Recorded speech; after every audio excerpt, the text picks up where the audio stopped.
Boa noite a todos. Sejam muito bem-vindos e bem-vindas à terceira reunião do ano de 2025 do Grupo de Estudos Neurotrauma MG, nesse mês em que estamos focados em temas relacionados à neurotraumatologia.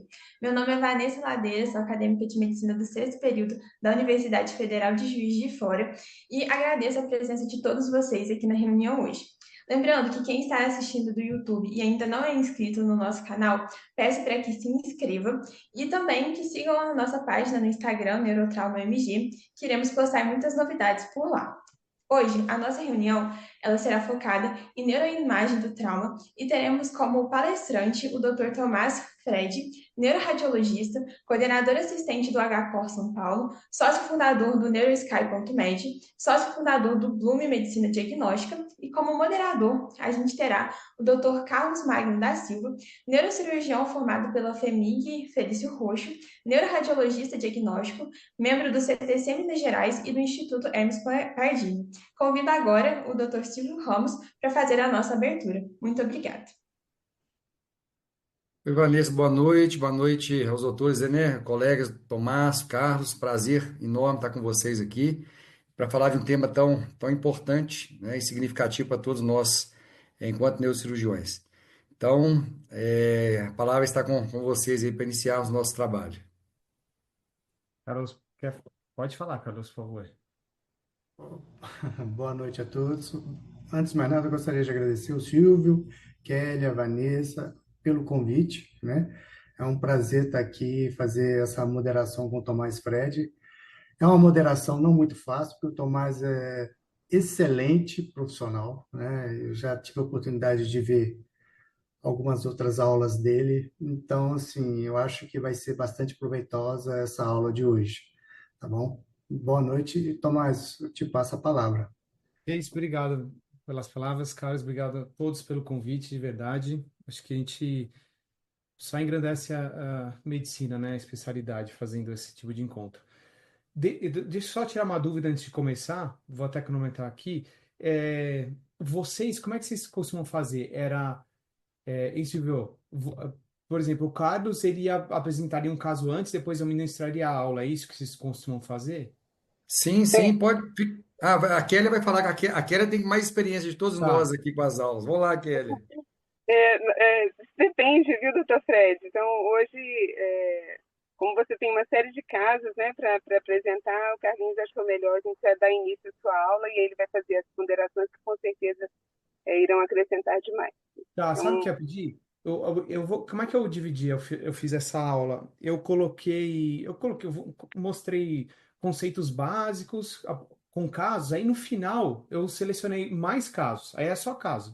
Aí depois, perfeito. Carlos, se você quiser, a gente pode ir vendo os casos juntos, entendeu? O que Não, que você... não, pode fazer no seu ritmo, do jeito que você se sentir à vontade, doutor Fred. Ah, Olha, não. eu não sou mineiro de nascimento, não, mas de coração, né, presidente? Então, sinta-se à vontade. A gente só não vai te servir um cafezinho, um queijinho, porque a gente está distante, viu? Você é mais Então, mineira que todos nós, viu, Kelly? Ô, Tomás, é igual a Kelly falou, vai na dinâmica de vocês aí, que vocês acharem que é mais. Não tem, Sim, não tem tá muita bom, formalidade nesse aspecto, não, tá? tá bom. Pode ir passando, discutindo os casos, fiquem bastante à vontade. Tá, então vamos lá. Como o público é variado, eu busquei fazer algo que a gente pudesse atender a todos. Vou mostrar casos de conceitos básicos e também os casos com alterações mais avançadas, tá? Então, o que eu vou falar aqui, basicamente? Eu vou mostrar a fratura, os padrões de hemorragia, como que elas podem aparecer no contexto clínico de trauma, e vou falar também complicações com herniações, e aí, como eu já citei aqui, casos. Vou mostrar alguns casos que eu achei interessante para a gente colocar em prática tudo que eu falei anteriormente, tá? Então, quando a gente fala de trauma, isso é uma questão importante aí para os mais novos. Trauma crânioencefálico. Quando houver indicação clínica de pedir algum exame de imagem, na grande maioria das vezes vai ser o quê? Tomografia computadorizada, tá? Então, assim, lembre-se, os mais novos, tomo de crânio é o exame de escolha na avaliação inicial do paciente com história de traumatismo crânioencefálico. Não vou entrar aqui nas indicações de quando pedir tomo de crânio. Uma mensagem também aí para os mais novos. A gente vai pedir tomo de crânio para todo paciente que tem trauma na cabeça? Não. Existem protocolos, cada instituição tem esse protocolo de quando fazer essa solicitação, tá? Então, aqui imagem de um paciente dessa semana, tá? Então, foi um exame aqui dessa semana mostrando aqui. Tomo de crânio aqui, axial, janela de partes moles, coronal, janela de partes moles e filtro de osso. Então, vamos lá começar com o plano axial. O que que a gente tem? A gente consegue... Por que que a tomografia é o exame inicial? Porque eu consigo, na tomografia, ver... Deixa eu voltar aqui. Eu consigo ver onde tem sangue. Então, eu tenho sangue nessa região, já tem um hematoma aqui ou epidural, extraaxial aqui. Vou voltar de novo, vou passar. Tem uma lesão aqui no capsular direita, tem uma contusão hemorrágica temporal, coleção aqui também no tentório. Olha só como a tomografia ela já consegue me trazer onde tem sangue, tá? Então, a grande mensagem aqui é a tomografia computadorizada, porque ela é rápida, mais barata que a ressonância, e ela me traz essa possibilidade de reformação nos vários planos. Então, olha no plano coronal, consigo identificar as outras áreas de sangramento. Olha, eu consigo identificar essa temporal esquerda, consigo voltar, fazer a reconstrução. Então, tomo é o exame de inicial de escolha, porque eu consigo ver bem o sangue, consigo fazer o exame de uma maneira rápida e objetiva e fazer essas reconstruções rapidamente. E a janela de osso, eu não posso esquecer o filtro de osso, tá? Isso tem que estar no exame com trauma. Se você está laudando um exame de trauma, ou você que é cirurgião, está avaliando um exame de trauma, o biomédico, o tecnólogo que faz a aquisição da imagem, ele tem que enviar essa janela de filtro de osso. Não enviou, está errado. Porque nessa aqui eu não consigo ver a fratura no crânio. Mas no filtro de osso, eu consigo ver, identificar a fratura. Onde está a fratura? Ali, temporal esquerdo. Tá? O osso temporal está fraturado. Não está desalinhado, mas olha como a janela de osso traz muita informação para a gente. Tá? Então, a tomografia, é por isso que a tomo é o exame de escolha para nós quando houver indicação. Consigo fazer reformação de uma maneira bem rápida também. Olha aqui a fratura, ó. Isso aqui é um corpo estranho, né? Nas partes maiores extracranianas está aqui. E aqui a fratura. Tá? A gente consegue fazer a reformação. Então, é tomografia de crânio quando eu estiver falando. Tá? Deixa eu só tirar uma questão aqui da tela aqui do... Tá me atrapalhando, gente. Opa. Aqui, ó. Então, o que que eu vou buscar? Como é que eu vou fazer minha avaliação inicial do trauma? Uma sugestão para vocês, para os mais novos. Então, janela de partes moles, como eu costumo fazer? Eu vou janelar, né? Vou trabalhar a minha imagem para conseguir identificar onde está o espessamento das partes moles extracranianas, o hematoma subgaleal, outra coleção. Por quê? Porque aí, se a gente identifica isso aqui, né, é a região onde ele muito provavelmente bateu a cabeça. E é aqui que eu vou buscar por alterações na calota craniana e no parênquima encefálico e também o contralateral, que seria o mecanismo do contragolpe. Então, sugestão é começar com a janela de partes moles, buscando para ver onde o paciente bateu a cabeça, tá? Depois que eu vi onde ele bateu a cabeça, eu vou para o filtro de osso buscar a fratura. Olha aqui está um aumento das partes maiores extracranianas, mas estou no filtro de osso e aqui eu consigo ver a fratura, tá? Se eu estou na dúvida, que nem no outro caso que eu mostrei, eu posso fazer a reformação 3D e olha aqui a fratura. Essa é a fratura. A sutura aqui lambidoide, aqui outra sutura lambidoide com diástase. Então a fratura correu, deu diástase. Então olha como a tomo de crânio, ela me dá, né, uma boa caracterização do osso, das partes moles, até possibilitando a reformação. Tá? Isso são dicas importantes que você pode fazer ali na hora, buscando as alterações. Aqui um outro caso, então, o que eu faço? Janela de partes moles, vejo onde ele bateu a cabeça e é ali que eu vou buscar a fratura no filtro de osso. Paro por aí? Não. Aí eu vou buscar alterações intracranianas relacionadas ao trauma. E como eu falei para vocês, a toma é boa para quê? Para ver sangue. O que aparece denso, hiperdenso, aparece branco, é onde é o sangue, tá? E aí é extremamente importante nós termos a noção de quê? Localização, tá? Eu preciso identificar a localização do sangue para, consequentemente, já o quê? Prognosticar o paciente e também me orientar na conduta clínica. Tá? Então, essas são as localizações que nós podemos ter nos pacientes que têm alguma alteração intracraniana relacionada ao trauma. Então, o sangue no espaço epidural, ele desloca a dura mater, sangue no espaço subaracnoide, sangue no espaço subdural, se é que ele existe. Posso ter sangue no parênquima, área de contusão, né?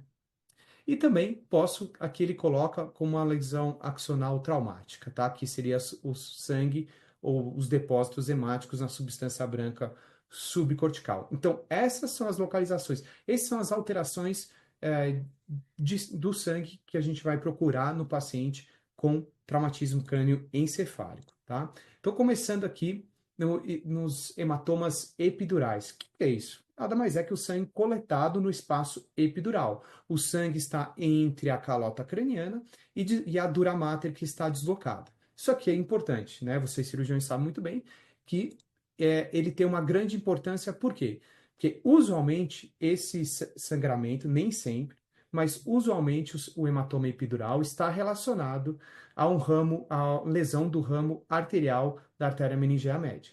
Ou seja, se eu lesionei uma artéria no trauma, a artéria tem uma pulsação mais forte, ela vai sangrar mais, né? E esse hematoma aqui tem risco de crescer muito, tá? Então, hematoma epidural é extremamente importante nós caracterizarmos na imagem pelo risco da evolução clínica ruim do paciente, já que é um sangramento arterial, ele pode continuar crescendo se não for interrompido e aí levar a complicações intracranianas, o paciente tem um desfecho ruim, tá? Então aqui, a fratura óssea, a artéria rompida, o sangue acumulando entre o osso e a dura mater epidural acima da dura mater, e aí a compressão significativa no parênquima.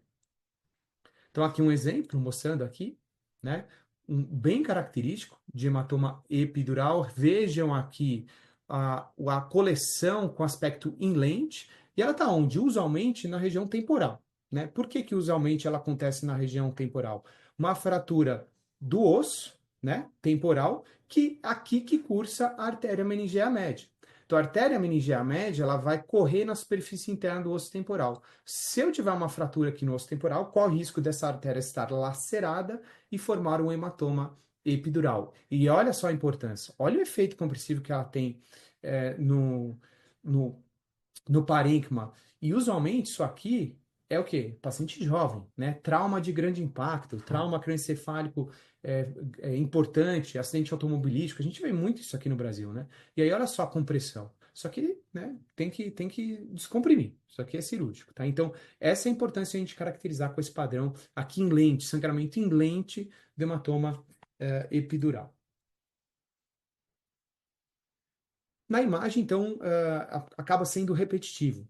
Hematoma extraaxial. O que é extraaxial? Que está fora do parênquima e ele tem um aspecto em lente. Lembra o cristalino, né? Lentiforme, tá? Usualmente, localização temporal. Olha a fratura do osso temporal. Traumas de grande impacto, lesão da artéria. Isso aqui dá um efeito compressivo significativo, o paciente pode rebaixar, olha só como está o apagamento das tenas da base, o tronco deslocado. A gente tem outras alterações, contusão hemorrágica, a gente vai mostrar lá, mas gravem essa imagem aqui, tá? Isso aqui, hematoma epidural, usualmente é uma urgência médica, tá? Isso aqui o neurocirurgião precisa avaliar com muito cuidado.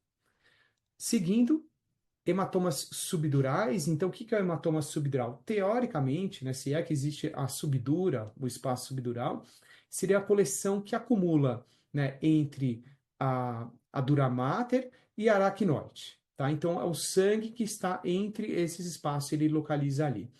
Qual que tem importância clínica? Muita importância clínica. Por quê? O padrão, o contexto clínico é muito diferente do hematoma subdural. Aqui mostrando, então, né, o sangue coletado, tá? Ele está empurrando um dos folhetos ali. Aqui estaria a dura mater, né, íntegra. Então, o sangue coleta entre a dura, né, e a outra membrana ali da aracnoide, tá?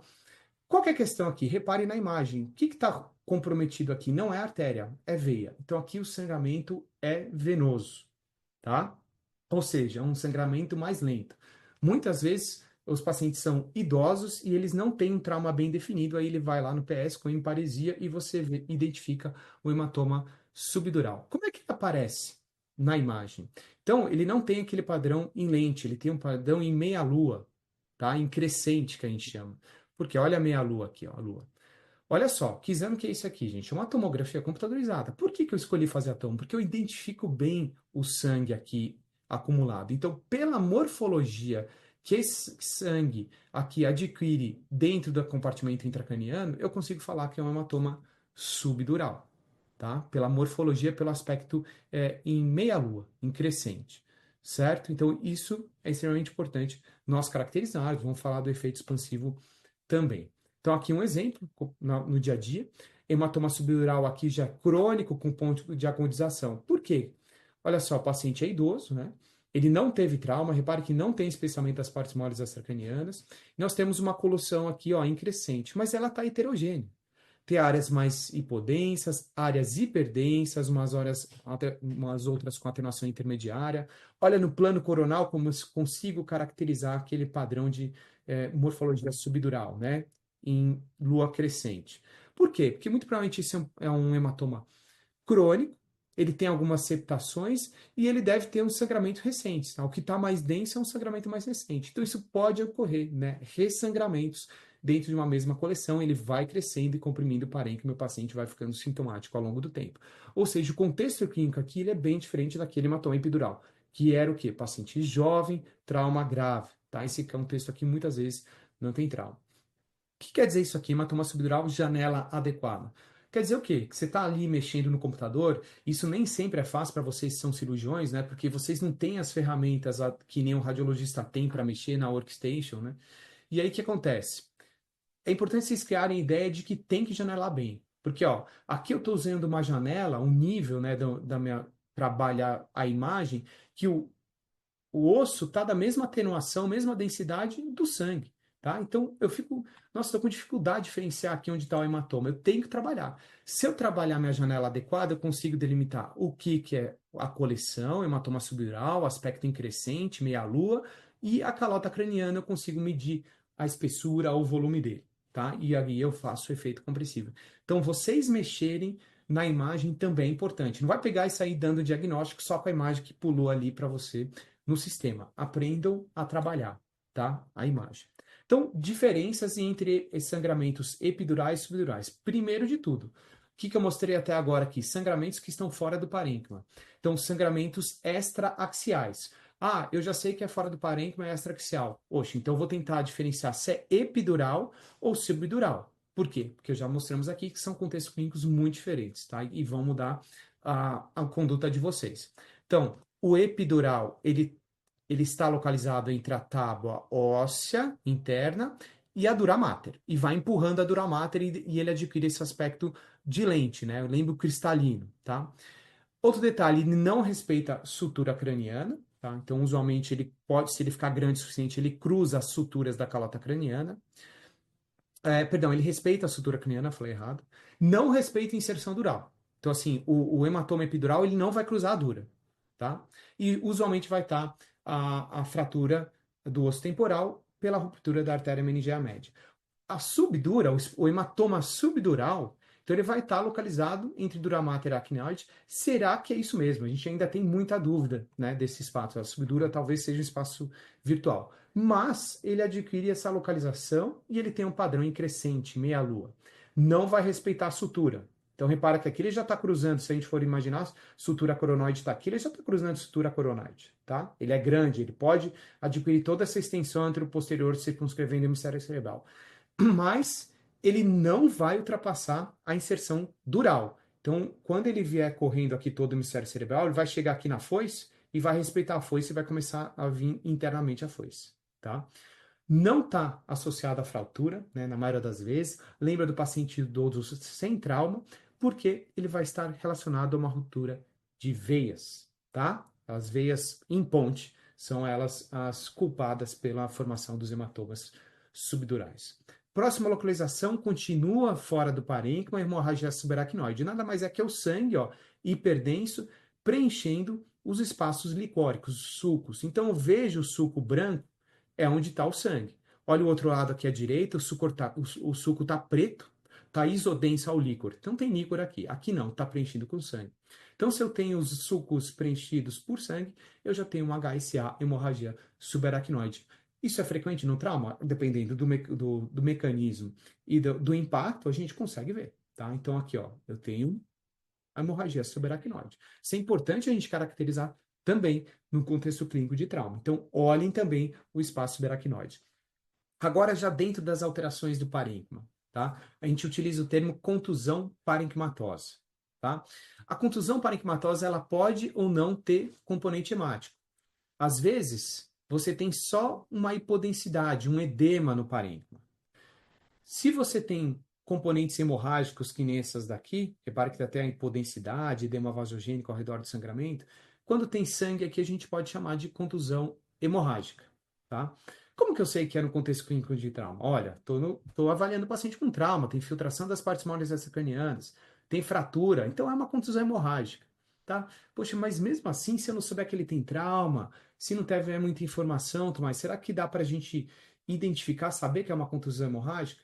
Poxa, dá, porque ela tem localizações específicas. Então, a contusão hemorrágica, a gente consegue, nós vamos encontrá-la com mais frequências nas regiões frontobasais e nos polos temporais, né, próximo ao assoalho da fossa craniana média e anterior, tá? Lógico, elas vão poder se localizar também na periferia aqui dos lobos frontais, né, operculares, mas essa aqui é a imagem que eu gostaria que vocês gravassem. Por que a contusão hemorrágica ocorre com mais frequência nas regiões frontobasais e nos polos temporais? Porque por conta da proximidade com o assoalho do crânio, e aqui nessas regiões é rugoso. Então você bate a cabeça, o cérebro chacoalha, raspa no osso e ele machuca. Né? Igual você quando criança cai na rua, raspa o joelho. Tá? A mesma coisa aqui no parênquima. Então é aqui que eu vou buscar. Tá? Então, se eu não sei o que está acontecendo, se não tem contexto clínico de trauma, e vejo alteração nessas regiões, eu já sei que esse paciente teve um trauma. E o contrário também. Se eu estou avaliando o paciente no contexto clínico de trauma, eu obrigatoriamente tenho que dar atenção para essas regiões na minha avaliação da tomografia. Por quê? Porque eu tenho que buscar por contusão aqui. Pode ser contusão hemorrágica ou não hemorrágica. Tá? Então, essa é uma mensagem muito importante para vocês. Estou indo de fora para dentro, já falamos de partes moles extracranianas, fratura na calota craniana, coleções extraaxiais, e agora eu estou buscando alteração no parênquima, e é aqui nessa região que eu vou dar mais atenção no contexto clínico de trauma. Esse aqui eu gosto sempre de colocar em aula, que o radiologista, vocês sabem, né? O pessoal da cirurgia sabe, mas o radiologista tem que saber do mecanismo do golpe e também do contragolpe. Esse é o mecanismo do golpe. O que é isso? Nada mais é que é onde ocorreu o golpe, é onde ocorreu o impacto da calota do crânio com o anteparo, tá? E o que acontece? Se ele bateu, a gente buscou lá no filtro de partes moles, onde está a infiltração das partes moles extracranianas, é aqui nessa região do cérebro onde teve o impacto que eu vou buscar alteração, tá? Então a gente tem que buscar na região do golpe. O que é o contragolpe? Porque muitas vezes o paciente tem um impacto na cabeça e ele chicoteia para trás, né? Então o cérebro ele tem um mecanismo de movimentação anterior, né? E ele vai para trás na hora do o contragolpe. E aí você bate o parênquima também na região que não teve o impacto, né? E é isso que nós devemos buscar. Então, devemos olhar na região do golpe e do contragolpe por alterações no parênquima, tá? Por favor. Lógico que a gente vai buscar alteração extraaxial. Continuando em alterações relacionadas ao parênquima, lesão axonal traumática, tá? Existia um nome anteriormente que é lesão axonal difusa, hoje a gente atende a falar traumática. Por quê? Porque é no contexto clínico de trauma. O que é isso? Nós temos um trauma de alto impacto, um mecanismo de aceleração e desaceleração, por exemplo, um trauma automobilístico, moto versus carro, isso é muito comum no Brasil. Então, esse mecanismo de desaceleração do parênquima cerebral, né, pelo mecanismo de trauma, vai levar a um estiramento, né, um cisalhamento do tecido cerebral. Que tecido cerebral? O neurônio. Então, o neurônio, o corpo celular, né, que é mais pesado, entre aspas, que o axônio, eles têm mecanismos, velocidade de movimentação, momentos diferentes. Você vai ter um cisalhamento do corpo celular em relação ao axônio. E aí pode haver a lesão, né? Então, é na transição do corpo celular com o axônio, tá? Qual que é a grande importância? Repare que foi a primeira imagem que eu coloquei de ressonância magnética na aula. Tomografia computadorizada tem baixa sensibilidade para caracterização de LAT, né, de lesão axonal traumática. Tá? Quando aparecer, vai ter hemorragia petequial na periferia do hemisfério cerebral. e assim, o paciente vai ter muita alteração na ressonância, tá? A sensibilidade do tomo é baixa. Então, é aquele paciente, motociclista, teve trauma e está desacordado, tá? E aí faz a toma meio que normal, está na dúvida de um edema, poxa, o paciente está muito mal, está grave clinicamente. Aí é ressonância nele, tá? Então aí que a gente pode lançar mão da ressonância magnética, tá? E quais são as sequências que nós vamos utilizar? Então você está no paciente com contexto clínico de trauma, está atendendo o paciente na UTI, vai passar a visita, fez a ressonância, saiu da ressonância, vai escolher duas sequências para avaliar. Susceptibilidade de fusão, tá? Principal de todas. Se você tiver que escolher uma, fala pro colega lá, pro radiologista, pro biomédico que está fazendo exame. Cara, o paciente está mal, não consigo sedar, está mexendo muito. Que sequência eu vou fazer? Faz só uma susceptibilidade. Essa que você vai escolher. Porque é ela que vai pegar os focos de microhemorragia. Onde elas vão se localizar a microhemorragia pelo mecanismo de trauma cisalhamento? Substância branca subcortical. Então, vou olhar a substância branca subcortical, predomínio frontal. Depois vou olhar corpo caloso e tronco cerebral. Isso indiretamente é a graduação da lesão axonal traumática, grau 1, 2 e 3. Então, quanto pior, né, a localização, mais profunda, pior o contexto clínico desse paciente. Óbvio, se ele tem microhemorragia no tronco cerebral, ele vai estar pior clinicamente. Então, eu vou olhar substância branca subcortical, dar atenção para a região frontal, pode ser em todo o parênquima, né, frontal, principalmente temporal.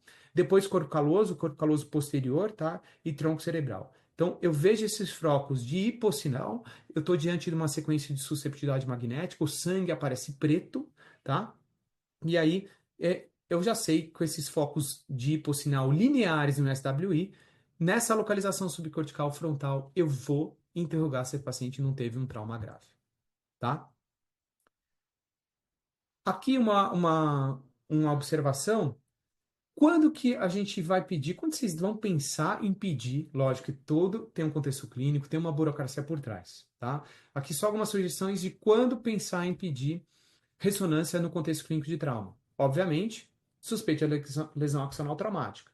Então, o paciente tem um déficit clínico que você faz a toma e não está explicado pelo déficit clínico. Poxa, não, eu vi, ele tem contusão hemorrágica, HSA, mas o paciente está com uma hemoparesia que não é explicada, ele não tem coleção, não está explicado. Poxa, aí você pode pensar em fazer uma ressonância magnética para ver se tem uma lesão profunda que a toma não pegou. Então, assim, é, é, incompatibilidade clínico-radiológica, suspeita de lesão de trombo, que estaria entrando aí nessa incompatibilidade clínico-radiológica, tá? Então, essa é uma dica boa. Avaliação de contusão cerebral, alteração crônica. Então, você atende o paciente aí, não está internado, não é agudo, ele vem com você uma evento traumático, controle de traumatismo crânioencefálico grave, e aí se você escolher algum exame para pedir no ambulatório, dê preferência à ressonância magnética, ela vai caracterizar melhor as alterações crônicas, principalmente as hemorragias, sequela de sangramento. A tomo não pega sequela de sangramento, tá? Se você quer diferenciar isquemia de alteração traumática, então você está na dúvida se aquele paciente, pela clínica, é uma isquemia ou não, um trauma, fez a tomo, não te ajudou muito, pede a ressonância, ela vai te ajudar, com certeza. Trauma em face posterior ao troncocefálico, como nós já falamos. E o paciente está no contexto clínico ali, né, do trauma, está internado e tem uma piora clínica e você não consegue explicar pela tomo, solicite a ressonância magnética. Então, aqui o exemplo, aqui no nosso caso, como que aparece a lesão axonal traumática? Sequência de susceptibilidade magnética, focos de hipossinal, eles têm aspecto alongado, em vírgula, esse aqui está muito exuberante, mas eles não aparecem somente puntiformes, eles têm um aspecto em vírgula, tá? Aqui tem até no tálamo. Mas olha, esplênio do corpo caloso, poxa, então já pegou mais, seria um grau 2 aqui. Pois isso aqui pegou no mesencéfalo. Característica, hein? Pedúnculo cerebral superior é muito característico e late. Viu uma sequela de microhemorragia em pedúnculo cerebral superior, opa, pode ser que seja uma lesão axonal traumática, tá? Então, isso aqui é um grau 3 já. Então, olha só, ressonância magnética caracteriza muito bem na sequência de susceptibilidade lesão axonal traumática, tá? Ferimento de arma de fogo, então a toma é o exame de escolha, por quê? Poxa, método rápido, né? Não tem problema, você pode colocar o paciente na tomografia por conta do projétil, você não sabe na ressonância se isso aqui é ferromagnético ou não, se vai dar problema. Então aí, como é que aparece o tiro? Assim, ó, essa bala alojada no lobo occipital do paciente deu uma área de contusão hemorrágica, tá? Contusão com edema e sangramento, e aqui os rastilhos também juntos, tá? É assim, esse é o rastilho, é o trajeto da arma de fogo. Herniações intracranianas são complicações que nós devemos nos atentar. Então, tem um sangramento, um exemplo, um sangramento epidural, comprimindo o parênquima, e aí as herniações. Então, posso ter herniação subfalcina do giro do cíngulo. Esse é o giro do cíngulo. Por que é subfalcina? Porque ele vai herniar por baixo da foice interhemisférica, tá? Herniação uncal, né, que a gente olha aqui também, eu gosto muito do plano coronal para ver as herniações. Herniação uncal, que seria transtentorial descendente, né? O uncus vai para baixo, quando ele for, né? Muito grave. Transcalvária, você tem uma falha óssea na calota craniana, o parênquima hernia através da falha óssea para fora, tá? Aqui, transtentorial descendente, né? Então você tem o tronco, ou as estruturas da linha mediana herniando para baixo aqui da foice, isso é muito grave, tá? O efeito de massa tem que ser muito importante. Tem o desvio das estruturas da linha mediana, né? Tem que buscar aqui, eu vejo a região do septo pelúcido, do foramen de Monro, quanto que ela está herniando para o lado contralateral, eu vou usar a linha aqui da foice para calcular, então tem desvio da linha mediana para a direita, tá? Posso ter herniação cerebelar para cima, se é uma lesão do tronco, do cerebelo, tá? E herniação também de tonsila, foramen também é muito, ou do tronco encefálico também é muito grave, né? Então, isso nós devemos ficar muito atentos. São as complicações do trauma. Tudo que aquilo que eu falei anteriormente, aqueles sangramentos, eles podem ter um efeito de massa significativo e herniar. Então, vocês têm que saber muito bem isso, né? O pessoal da cirurgia. Só aqui uns exemplos. Hematoma subdural, contusão parenquimatosa, muito efeito compressivo, tem um desvio da linha mediana para a direita. E aqui uma herniação. Qual que é a herniação que eu estou mostrando aqui? Tem duas. Esse aqui eu pontilhei para ficar mais fácil. É o uncus herniado e aqui subfalcina do giro do cíngulo. Então, o cíngulo herniado aqui sob a foice. Eu vou no plano axial, olha como eu vejo bem o uncus herniado aqui. Olha, isso aqui é o quê? É o mesencéfalo comprimido, não tem mais líquor ao redor. Né? Tronco, o mesencéfalo está comprimido. Cara, isso aqui é grave. Né? O tronco está comprimido, está deslocando, está herniando para baixo. Tá? Vocês têm que aprender a ver isso. Como que eu vou aprender? Poxa, eu tenho que buscar os espaços licóricos. Não tem mais espaço licórico. Tem alguma coisa que está deslocando o tronco. Tá? Aqui, de novo, herniação subfalcina do giro do cíngulo, aqui pontilhado, a foice aqui com sangue, está hiperdensa, e o cíngulo herniando sob ela por conta desse hematoma, o quê? Subdural. Aspecto em quê? Em lente. Perdão, em meia-lua, tá? Em lua crescente. De novo, aqui, ó, herniação subfalcina. Lembre-se, uma dica boa. Axial é o plano do radiologista. Eu sei que vocês gostam muito do sagital e do coronal. Então, reconstruam no plano coronal sempre que possível. Se escolher um plano para reconstruir, se você puder escolher o computador talento, reconstrói no plano coronal. Ou pede para o biomédico enviar a reconstrução já no plano coronal no trauma, tá? De novo, hematoma subdural, aspecto em lua crescente. Olha aqui o septo pelúcio desviado, a linha mediana foi estaquila, septo pelúcio desviado. Tem um desvio da linha mediana, né? Eu olho aqui o forame, essa região dos forames de Monro. Olha para onde ele tá. Tá para lá, né? É a partir daqui que eu vou medir, tá? A herniação intracraniana, tá? E aqui também, né? Já tem uma herniação hipocampal, uncal, o tronco querendo ser deslocado para trás, tá? Aqui de novo, hematoma subdural, né? Poxa, mas tem coisa estranha aqui. O que está acontecendo com esse paciente? Os outros eu conseguia ver alguma coisa que eu não estou vendo nem suco, mas não tem suco nenhum. Cadê o sistema ventricular aqui no plano sagital? Não tem mais ventrículo, não tem quarto ventrículo, tem sistema ventricular supratentorial. Poxa, o que está acontecendo aqui? Olha o parênquima, o córtex. Não tem mais distinção entre córtex e substância branca. O que é isso aqui? É um edema cerebral difuso. Isso aqui é extremamente grave, gente. O paciente está gravíssimo. Está tão edemaciado o parênquima, eu não tenho mais suco nenhum. Está completamente inchado. Esse paciente aqui muito provavelmente devia estar em morte encefálica, tá? Mas isso é gravíssimo, tá bom? Repare, eu tenho que começar a olhar como um contexto como um todo o meu exame de imagem. Agora os casos. Carlos, quer entrar aí? Aqui são casos mais objetivos, só para a gente colocar em prática o conhecimento. Aí, se você quiser ir fazendo algumas observações, eu te agradeço. Perfeito. Eu só gostaria de lembrar, podem fazer pergunta através do chat, tá? Se Tá. tiverem alguma dúvida. Isso, vai fazendo pergunta, porque agora, a partir dos casos, a gente vai só colocar em prática aí.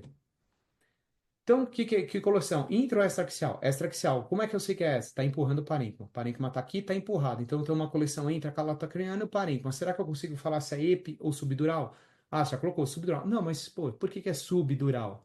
Né? Aspecto em que? Meia-lua, lua crescente. Tá? E aí, o que eu tenho de complicação? Poxa, eu tenho apagamento dos sulcos, né? O tronco está empurrado, herniação subfalcina, né? Desvio da linha mediana. Então, é um contexto grave. Hematoma subdural que é agudo, né? Tá muito branco isso aqui, tá? Vai operar ou não? Aí vocês vão decidir. De novo, fratura. Eu tenho um hematoma subdural aqui, tá branco, empurrando o parênquima, tá? O que eu tenho que fazer? Né?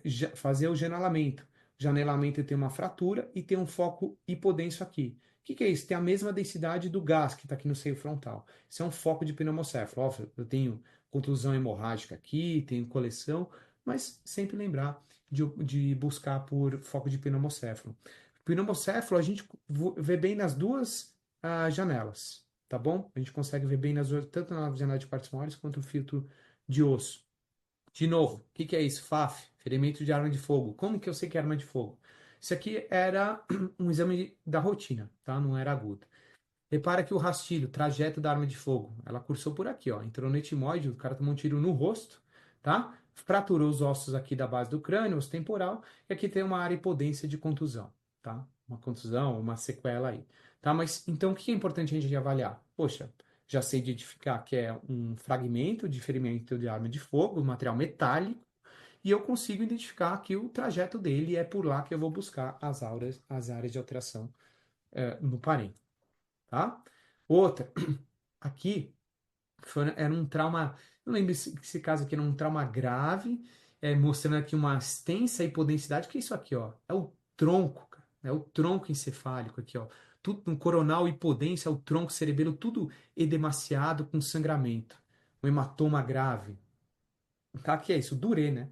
Então, durê é quando você tem uma hemorragia no mesencéfalo, no tronco encefálico, mas mais mesencéfalo, ponte, né? Por conta da compressão ali do tronco que está herniando no tentório e vai dando essas hemorragias, né, no parênquima. E aí o que aconteceu? Ficou tão edemaciado, né? Tá tão efeito compressivo que teve uma herniação transtentorial, esse aqui é o tentório, transtentorial ascendente. Tá? O que é ascendente? Foi para cima, foi lá para cima o tronco cerebelo. Caso horroroso isso aqui, tá? Horroroso, complicação muito grave. Já tem a dilatação do sistema ventricular supratentorial, tá? Essa é uma herniação transcalvária, que é um controle pós-operatório, né, de drenagem aí, só para mostrar para vocês como é que ficaria uma herniação, tá? Transcalvária, então você tem a falha óssea e o parênquima aqui já gliótico, herniado, através da calota craniana, com abalamento dos planos de partes móveis. Olha o coronal. Então, sequência ortogonal é muito importante, tá? Para a gente caracterizar essas alterações. A falha óssea, cirúrgica, né, obviamente, e aí a herniação transcalvária, esse é o termo que a gente vai utilizar. Hematoma subdural, né? Aspecto em lua crescente. Tenho hemorragia subaracnoide e contusão parenquimatosa. Então, repara que eu posso ter um misto. Posso ter todas essas alterações juntas. Todas elas juntas vão me dar um efeito compressivo e o desvio das estruturas da linha mediana e herniação intracraniana. Tá? Então, a gente tem que olhar o contexto do paciente como um todo. Tá? De novo, a herniação aqui, subfalcina do girocínio, já mostrei. Essa é uma complicação importante, tá? Esse aqui era um paciente que estava internado, tinha tido uma história de trauma, e aí veio com isso aqui. O que é isso? É gás, né? Olha, compara a atenuação disso aqui com o gás fora. É gás. Só que aí ele fez o quê? O sinal aqui, um asterisco. O que é esse sinal aqui? O sinal do Monte Fuji, tá? E é um sinal aqui, ó, do Monte Fuji, fica bem legal. E às vezes isso aqui pode refletir o quê? Um pneumocéfalo hipertensivo. Mas lógico que isso aí é um contexto clínico que vai falar, mas muito provavelmente aqui tem, né? Porque olha o apagamento dos sulcos e o sistema ventricular colapsado, tá? Sinal do Monte Fuji aí no pneumocéfalo hipertensivo é um sinal radiológico conhecido. Ressonância magnética, mostrando aqui como que apareciam as áreas de contusões. Eu já vi muito colega solicitando exame pensando em metástase isso aqui. Tá? Isso aqui vocês vão aprender a reconhecer. Primeiro, pela localização. Mostramos lá onde eu vou buscar contusão hemorrágica no paciente com contexto clínico de trauma. Onde, gente? Base do crânio e polo temporal. As imagens se repetem. Então aqui isso é um T1. O que tem no T1? Alto sinal em T1. Sangue na periferia. tá? Flare também, o sangue com edema adjacente. Vou no SWI, não ficou bom de ver porque deu um artefato com a proximidade, mas tá com baixo sinal, é sangue. Vou T1 de novo, olha lá, o polo temporal, periferia do lobo temporal, alto sinal em T1, ó, T1, tá? Baixo sinal no gradiente. Isso aqui é sangue. Poxa, não falou nada, Tomás. Cara, não precisa falar. Você sabe que é trauma pela localização fronto-basal e polo temporal, tá? E muita atenção. Hematoma em fase aguda, subaguda, se você injetar, aqui injetou contraste, ó, tá vendo que tem contraste em gadolínio aqui no plexo coroide, aqui é pré-contraste. Injetar, às vezes você vê o realce periférico do hematoma. Aí você vai ficar achando que é metástase mesmo. Ah, metástase. Melanoma. Não, é trauma. Tá? Às vezes o hematoma pode realçar periférico na fase aguda. Então tenham muita atenção. Tá? Ah, poxa, mas será que é mesmo? Vai atrás da história clínica. Com certeza vai falar que ele teve trauma. Tá? Hematomas subdurais, aqui como aparece na ressonância, né? Consigo delinear melhor as lesões, as septações, restrição à difusão. A gente não costuma mais dar muita ideia de graduação na ressonância magnética em relação aos hematomas subdurais, mas eu estou mostrando aqui que é importante como ela aparece. O que é isso? Localização. Tá? Hematoma subdural, septação. Tá? Isso aqui é o gradiente eco também mostrando o depósito de hemosterina aí. Tá bom? De novo, hematoma subdural. Olha como ele pode ficar feio. Não, é hematoma subdural, tá? Não tem dúvida. Esse aqui tem até difusão aqui, ó. Alguns focos de restrição à difusão. Hematoma subdural na ressonância magnética e HCA, né, na ressonância magnética em correlação com átomo, tá? Um parênteses aqui. Olha como a ressonância magnética ela consegue me identificar melhor sangramento de convexidade que a tomografia. A tomografia é boa para ver sangramento de externas à base. Ressonância de convexidade, tá? Mas ambas se complementam, tá bom? Lesão axonal traumática grau 3. Poxa, como é que você sabe que é grau 3? Precisa colocar no laudo? Não, mas se você está avaliando o paciente, ele está mal clinicamente. Vou tentar prognosticar na imagem. Então, peguei o quê? Qual sequência? Susceptibilidade magnética, focos de microhemorragia na substância branca subcortical, tem núcleo capsular, tem esplêndio de corpo caloso, olha como é sutil, e tem no mesencéfalo. Então, é grau 3. Tá? Talvez esse paciente não vá ficar muito bem, vai ter sequela. Aqui, lesão axonal traumática grau 3, então tenho contusão parenquimatosa também, e hematoma subdural. Então, olha só, contexto clínico, hematoma subdural ali, efeito compressivo muito importante, né? E aí tem essa área de restrição à difusão. Área de restrição à difusão no corpo caloso, no tronco, aqui também, né? Substância branca subcortical. Tem correspondência? Tem correspondência no gradiente, é preto. O que é isso aqui? É lesão axonal traumática. A lesão axonal traumática, lembra que eu coloquei difusão? O sangue ele pode restringir a difusão. Então não é que é uma isquemia arterial, é o sangue que está lá, tá? Que ele está restringindo a difusão, tá bom, gente? Não tem isquemia arterial aqui, é lesão axonal traumática. Então, mensagem final. Primeiro, toma a escola de exame de escolha na urgência. Porque rápido, mais barato, muito mais acessível, você consegue fazer reconstrução, te ajuda pra caramba, é boa para ver sangue. Ponto. Sempre muito importante atenção à história clínica, a história e exame clínico. Cara, vocês já sabem disso, né? Claro. Mas é importante vocês passarem ao máximo isso para nós, tá? Por isso que eu gosto dessas reuniões, porque a gente tem muito problema com o pedido médico. Então, se vocês puderem passar contexto clínico, é importante. Trauma, motos versus caos, paciente não acorda, intervalo lúcido, teve ou não teve, tá? Isso é importante pra gente, porque vai fazer diferença para nossa avaliação. Procurar sempre lesão hemática na tomografia computadorizada, tá? Lesão hiperdensa. Sempre que possível, localizar a coleção, dar o efeito de massa, identificar complicações intracranianas e se houver suspeita de LAT, é igual a ressonância magnética, tá? Lógico que tem as outras indicações, mas lembrar de lesão axonal traumática, incompatibilidade clínico-radiológica, eu vou pensar em pedir uma ressonância se eu tiver condição para esse paciente. Então é isso, gente. Muito obrigado. Falei demais, né? Excelente, Tomás. Parabéns, viu? Excelente explanação. Você conseguiu ser conciso aí nesse tempo pequeno, falar de várias vertentes aí do traumatismo craniano. E é até difícil moderar uma aula sua. É isso. Então, assim, eu só gostaria de levantar alguns pontos. Bom, você já colocou muito bem aí que a tomografia é o exame de escolha no trauma, não tenha dúvida. Você vai tomar conduta se esse paciente vai ser operado, se ele vai para uma terapia intensiva, né? Então, a tomografia... Carlinhos, só um minutinho. Pois não. Você pode parar o compartilhamento, só para ficar Vou melhor? parar. Obrigada. Parei, né? Não, Não? não.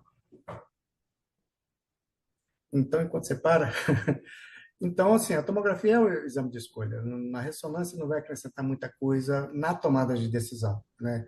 A ressonância, como o Tomás bem colocou, é feita somente naqueles casos crônicos que o paciente não vai bem, né? Então, nesses casos, principalmente de lesão axonal traumática, a gente faz a ressonância para tentar, não que tentar melhorar o prognóstico, isso aí vai depender muito do mecanismo de trauma e o grau de sequela que esse paciente vai apresentar, né? Eu gostaria de lembrar, de reforçar a questão dos hematomas extradurais que não cruzam as suturas, né, Tomás? Então, assim, hematoma subdural, hematoma extradural não cruza a sutura, tá? Ele é bloqueado pela sutura. A sutura é o local onde a dura mater é bastante aderida ao osso, tá? Quem faz craniotomia sabe que é difícil você descolar a dura mater da sutura, né? Então, o hematoma não tem essa capacidade, tá? E gostaria de chamar a atenção do sinal do redemoinho, né? O sangue ele é hiperdenso, né? Mas às vezes você encontra algumas áreas de isodenso ou hipodensidade no meio desse sangue hiperdenso que pode representar um sangue mais ativo, um sangramento mais ativo, né? Então Isso. isso aí Boa. pode indicar que esse hematoma pode aumentar de volume com o passar do tempo e de uma Legal. velocidade muito acentuada, né? Já que ele continua tendo um sangramento ativo, né? Então, o sinal do redemoinho deve ser levado em consideração, deve-se tomar muito cuidado com esse sinal, que ele ajuda muito a evitar complicações, né? Outra coisa que eu gostaria de levantar, outro ponto, é a questão dos hematomas subdurais isodensos, né? Às vezes o hematoma ele tem a densidade semelhante à do parênquima, é muito difícil, né? Fazer um diagnóstico de um hematoma subdural isodenso.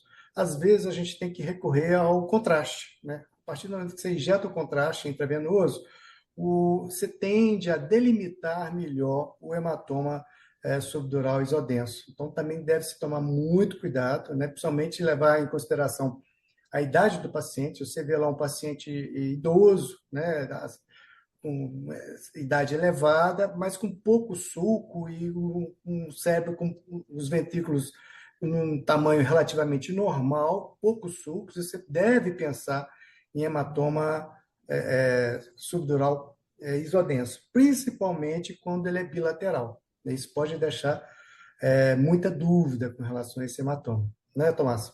Sim, aí dá muita dúvida mesmo. A dica é verdade, você me lembrou bem, Carlos. E hematoma subdural subagudo, né? Isodência é difícil. Às vezes tem que injetar mesmo. A dica é que nem o Carlos falou, compara o suco de um lado com o de outro. Agora, se é bilateral, Isso. aí não tem jeito. Aí se passar na pilha, até você releva, né? É verdade. Então, deve-se tomar muito cuidado com isso, principalmente os novos que estão começando a dar plantão no pronto-socorro, Sim. né? Suspeita quando o paciente já tem uma certa idade, né? E o cérebro dele parece um cérebro de um paciente jovem, né?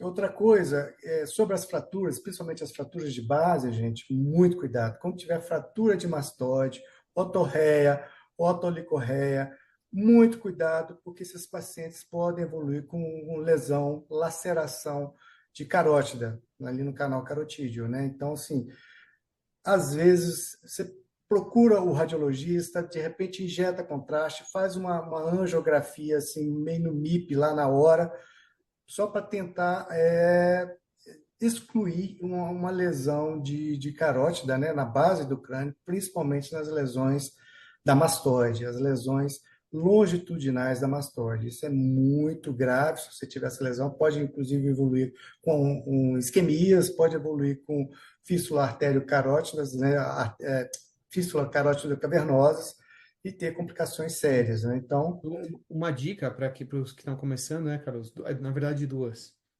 Acho que é tanta coisa, né? Mas uma dica é, que eu sempre falo. Trauma é um dos exames que o radiologista mais fica tempo em cima. Por quê? Porque a gente tem que olhar a calota craniana buscando por fratura. E vocês, que se vocês estão ali, eu sei que o sistema de vocês é ruim, é mais lento que o nosso, mas não tem jeito. Vocês vão ficar muito tempo procurando fratura, que nem o Carlos falou, base de crânio. Se não tiver filtro de osso, não dá para ver fratura. Então, assim, trauma, o cara não enviou a janela de filtro de osso, cara, você nem olha. Você vai pedir pro cara enviar, senão você vai comer bola. E aí, a outra dica é a seguinte: tá no contexto clínico de trauma, paciente jovem, cara, e ele tá com hemiparesia, suspeita de AVC, já pede angiotomo, porque para descartar logo a fratura de base de crânio, que nem o Carlos falou, você já faz angiotomo para ver se não tem dissecção junto, entendeu? Isso mesmo. Então tem que se tomar esses cuidados aí para quem está na porta do pronto-socorro para evitar essas complicações futuras, principalmente pacientes jovens, né? Bom, eu acho que seria isso, né? Tem também a questão do trauma em criança, né? Que não é igual o trauma em Não. adulto, mas isso aí é uma outra aula, né? Isso. Então isso aí, os traumas não acidentais da criança é um outro assunto que a gente pode abordar no futuro, né? Então, acho que é isso aí. Eu acho que o Tomás foi muito feliz na aula, Obrigado, cara. mostrou com bastante riqueza, bastante ilustrada as complicações do trauma. E é um assunto amplo, são vários cuidados que devem se tomar, e é muito difícil a gente fazer uma aula com pouco tempo, numa aula tão ampla como essa, num assunto tão amplo como esse, né?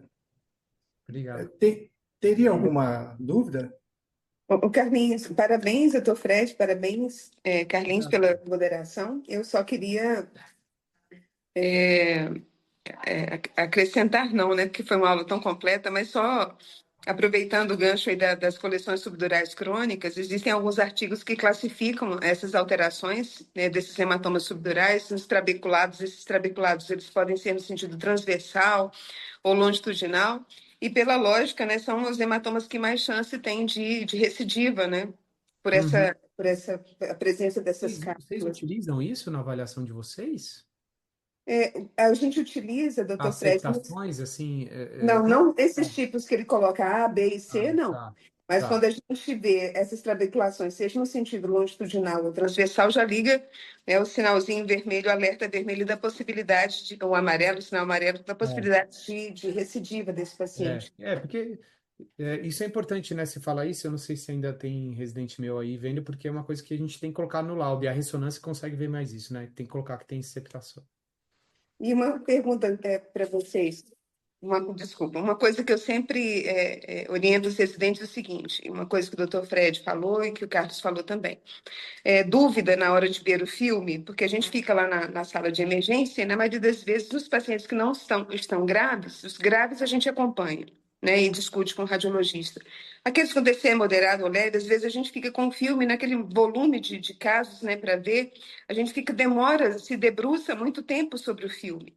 Então, eu costumo dizer o seguinte: você teve dúvida no exame, não fica remoendo ali. Vá para o radiologista, né? Vá até a sala do radiologista e discuta. Ele vai ter, como o doutor Fred Isso. disse, um janelamento melhor, né? Ele vai É, conseguir ver muito melhor. Então, a sim, presença do mas deixa eu... radiologista é absurdamente importante dentro desse contexto, né, de neuroimagem.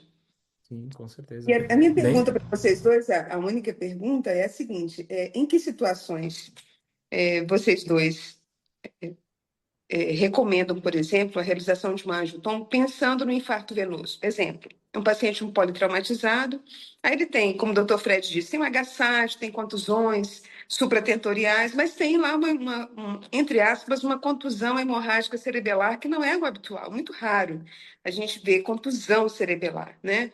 Em que situações vocês dariam conselho aqui para os mais jovens? Olha, peça uma angio-PC para esse paciente, essa contusão está estranha, isso aqui está muito parecido com infarto venoso, quer dizer, ele pode ter uma contusão cerebral e uma trombose de seio, por exemplo, também, né, doutor Fred? Isso, Uma isso. coisa não exclui a outra, né? Exato, exato. Quer responder, Carlos? Bom, na vigência do trauma, a gente pensaria inicialmente em contusão, não tem dúvida, mas a gente deve levar em consideração a localização dessa contusão, dessa hemorragia intraparenquimatosa, como a Kélia colocou. Aquelas hemorragias próximas ali no aspecto posterior do lobo temporal, junto ali aos seios transverso e sigmoide, é bastante sugestivo que possa ser uma trombose de seio levando uma hemorragia, um infarto venoso, né? Um infarto venoso com transformação hemorrágica. Então, assim, tem que se tomar cuidado com a localização da hemorragia.